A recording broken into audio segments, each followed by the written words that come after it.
சாரிக்கா, தியா உள்ளதா இருக்கா பாத்ரூம்ல. அதுக்கு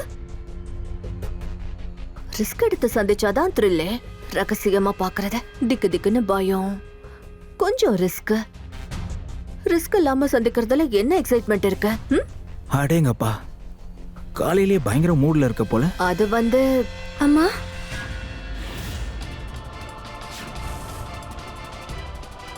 ஆட ஆமாடி தியா, நீ இத பாத்தியா? மாப்பிள்ள ரொம்பவே இழைச்சு போயிட்டாருமா. டயட்டு கிட்டன்னு சாப்பிடவே மாட்டேங்கிறாரு. இனிமே நீதான் அவரோட ஹெல்த்த பாத்துக்கணுமா, சரியா? சரியா சொன்னீங்கம்மா.